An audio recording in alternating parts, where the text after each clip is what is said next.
नमस्कार. महाराष्ट्रात हजारो शिक्षकांच्या बढत्या एका परीक्षेच्या वादामुळे अडकून पडल्या आहेत.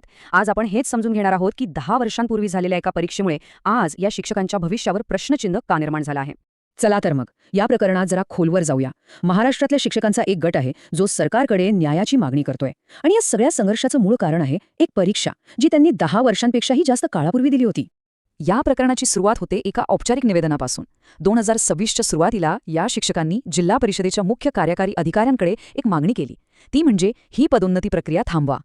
त्यांचं म्हणणं अगदी स्पष्ट आहे की सर्वोच्च न्यायालयात एक केस सुरू असताना तुम्ही ही पदोन्नतीची प्रक्रिया रेटून नेणं हे घाईचं आणि अन्यायकारक ठरेल. आणि म्हणूनच त्यांनी प्रशासनासमोर काही ठोस पर्यायही ठेवले आहेत. आता त्यांचा हा युक्तिवाद समजून घ्यायचा असेल तर आधी हे माहीत करून घ्यायला हवं की हे शिक्षक नक्की कोण आहेत ज्यांच्याबद्दल आपण बोलतोय. तर हे ते शिक्षक आहेत जे 2008 ते 2010 या काळात सीईटी परीक्षा पास करून नोकरीत रुजू झाले. आता ही सीईटी परीक्षा म्हणजे फक्त एक पात्रता परीक्षा नव्हती, तर ती शिक्षकांची गुणवत्ता तपासून त्यांची निवड करणारी एक चाचणी होती. आणि आता आपण येतोय ह्या वादाच्या अगदी मुळाशी. हा सगळा संघर्ष जो आहे तो 2 परीक्षांच्या तुलनेभोवती फिरतोय. एक म्हणजे सीईटी आणि दुसरी टीईटी.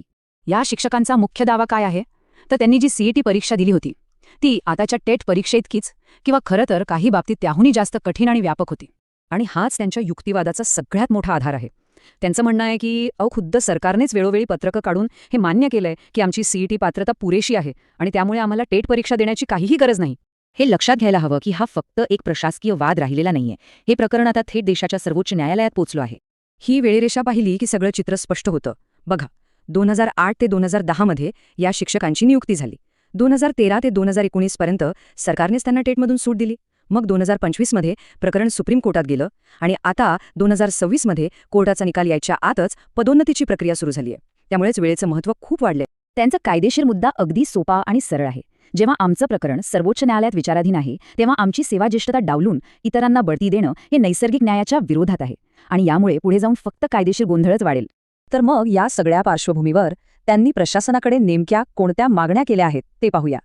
हे शिक्षक फक्त विरोध करत नाहीयेत, तर त्यांनी प्रशासनाला 3 स्पष्ट आणि व्यवहार्य पर्याय दिले आहेत. पहिला, कोर्टाचा निकाल येईपर्यंत थांबा. दुसरा, किंवा आम्हाला या यादीत सामावून घ्या. आणि तिसरा, किंवा निदान राज्य सरकारकडून स्पष्ट निर्देश तरी मागवा.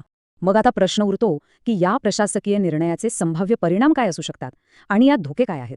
या निवेदनाच्या शेवटी एक स्पष्ट इशारा दिलेला आहे. तो म्हणजे जर प्रशासनाने या मागणीकडे दुर्लक्ष केलं तर या शिक्षकांना पुन्हा न्यायालयात जाण्याशिवाय पर्याय उरणार नाही. आणि असं झालं तर संपूर्ण पदोन्नती प्रक्रियेवरच एक मोठं प्रश्नचिन्ह निर्माण होईल. आणि हे सगळं आपल्याला एका महत्त्वाच्या प्रश्नावर आणून सोडतं. पदोन्नती लवकरात लवकर पूर्ण करण्याचा हा जो प्रयत्न आहे तो प्रशासकीय कार्यक्षमतेचा भाग आहे की या घाईमुळे अनेक वर्ष सेवा केलेल्या शिक्षकांच्या एका गटावर कायमचा अन्याय होण्याचा धोका आहे.